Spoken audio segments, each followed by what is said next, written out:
உங்கள் தந்தி தொலைக்காட்சியில் பிரம்மாண்டமான காட்சி அமைப்புகளுடன் சாணக்கிய தந்திரம் தினமும் இரவு 8 மணிக்கு. சென்னை மாநகராட்சியின் முதல் பெண் தபேதார் பளிச்சென லிப்ஸ்டிக் போட்டதால் பணியிட மாற்றம் செய்யப்பட்டதாக கூறப்படும் விவகாரத்தில் நடந்தது என்ன என்பதை அலசுகிறது இந்த செய்தி தொகுப்பு. சென்னையின் முதல் பெண் தபேதாருடைய பணியிட மாற்றமும் அவரின் பளிச் லிப்ஸ்டிக்கும் தான் பரபரப்பாக பேசப்பட்டு வருகிறது. சென்னை மாநகராட்சியின் முதல் பெண் தபேதாரான 50 வயதான மாதவி மேயர் பிரியாவுக்கு தபேதாராக நியமிக்கப்பட்டார். வெள்ளை நிற ஆடையும் சிவப்பு நிற தோல் பட்டையும் என தபேதார் சீருடையுடன் செங்கோலை ஏந்தியபடி வழிவிடும்படி ஒலி எழுப்பிக் கொண்டே மேயருக்கு முன் செல்வார் தபேதார் மாதவி.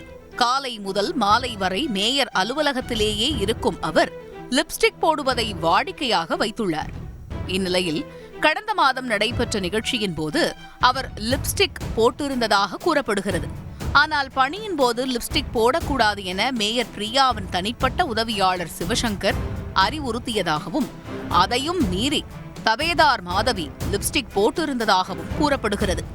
இந்நிலையில் அவர் திடீரென மேயர் அலுவலகத்தில் இருந்து மணலி மண்டல அலுவலகத்திற்கு பணியிட மாற்றம் செய்யப்பட்டார். இந்நிலையில் தனது பணியிட மாற்றத்திற்கு லிப்ஸ்டிக் போட்டதே காரணம் என மாதவி தரப்பில் கூறப்படுகிறது. சமீபத்தில் நீங்கள் லிப்ஸ்டிக்லாம் போடக்கூடாது அப்படின்னு சொல்லி ஒரு வார்ன் பண்ணாங்க. என்ன மட்டும் இல்லை, ஒரு சக ஊழியர்களை ஒரு 2-3 பேரை பண்ணாங்க. நான் அவங்க பேரெல்லாம் சொல்ல விரும்பலை. அப்போது ஒரு சக ஊழியரை பார்த்து அவங்கள பார்த்து இவங்கள மாதிரி நீங்கள் லிப்ஸ்டிக் போடுங்க, உங்களுடைய லிப்ஸ்டிக்கும் மேடம் லிப்ஸ்டிக்கும் ஒரே ஈக்குவலாக இருக்குது, நீங்கள் அந்த மாதிரி போடக்கூடாதுன்னு நான் சொன்னேன். நான் சின்ன வயசுலேருந்தே நான் போட்டுருக்கேன், இதை இப்போ மாற்றினா என்னால் முடியாது. என்னுடைய கலருக்கு எனக்கு என்ன பிடிக்குதோ அதை தான் நான் போட முடியும். நான் வேலையில் கரெக்டாக இருக்கிறேன்னா அதை பாருங்கள், இதெல்லாம் நீங்கள் பார்க்காதீங்க அப்படின்னு சொல்லிட்டு. முன்னதாக தபேதார் மாதவிக்கு வழங்கிய மெமோவிற்கு அவர் வழங்கிய பதிலில், நீங்கள் உதட்டுச் சாயம் அணிய வேண்டாம் என கேட்டீர்கள், ஆனால் நான் உதட்டுச் சாயம் பயன்படுத்தினேன் என குறிப்பிட்டுள்ளார். இது ஒரு குற்றமாக இருந்தால் நான் உதட்டுச் சாயம் போடுவதை தடை செய்யும் அரசாங்க உத்தரவை எனக்கு காட்டுங்கள் என்று பதிலளித்துள்ளார். நான் வேற ஏதாவது தப்பு செஞ்சுதான் பரவாயில்ல, ஒரு ஆபாசமாக உடை அணிகிறதோ அந்த மாதிரி நான் ஃபுல் கோட்டு போட்டிருக்கேன், ஃபுல் சுடிதார் போட்டிருக்கேன், ஒரு லிப்ஸ்டிக் போட்டது ஒரு குற்றமா? நான் அந்த ட்ரெஸ் போட்டாலே என்னை ஒரு பையனாக தான் நான் உணர்வேன். எப்பயுமே ஒரு ஆம்பளைக்கு ஈக்குவலாக அப்படி தான் செய்வேன். என்னால் முடியாதுன்னு நான் கான்ஃபிடென்ட்டாக இருப்பேன் எப்பயுமே. அதனால் என்னன்னு தெரியல சார். இதனால் லிப்ஸ்டிக் பூசியதற்காகவே அவர் பணியிட மாற்றம் செய்யப்பட்டுள்ளார் என பரவலாக பேசப்பட்ட நிலையில் அதனை திட்டவட்டமாக மறுத்துள்ளது மேயர் அலுவலக தரப்பு. பணி நேரத்தில் பணிக்கு வருவதில்லை, மேலதிகாரிகளின் உத்தரவை மீறுதல், பணியில் அலட்சியம் உள்ளிட்ட குற்றச்சாட்டுகளே பணியிட மாறுதலுக்கு காரணம் என தெரிவித்துள்ளது. மேலும் மாதவி இடமாற்றத்துக்கும் லிப்ஸ்டிக் போட்டுக் கொண்டதற்கும் எந்த சம்பந்தமும் இல்லை என்றும் குறிப்பிடப்பட்டுள்ளது. இருப்பினும் இந்த விவகாரம் சர்ச்சையாகியுள்ள நிலையில் லிப்ஸ்டிக் விவகாரம் தேவையற்றது என்ற கருத்தும் நிலவி வருகிறது.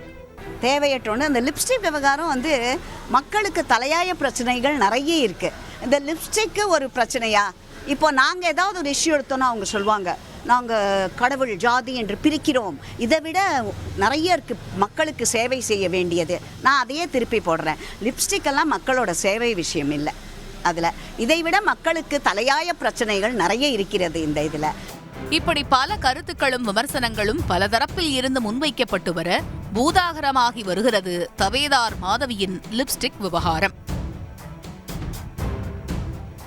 உங்கள் தந்தி தொலைக்காட்சியில் பிரம்மாண்டமான காட்சி அமைப்புகளுடன் சாணக்கிய தந்திரம் தினமும் இரவு 8 மணிக்கு.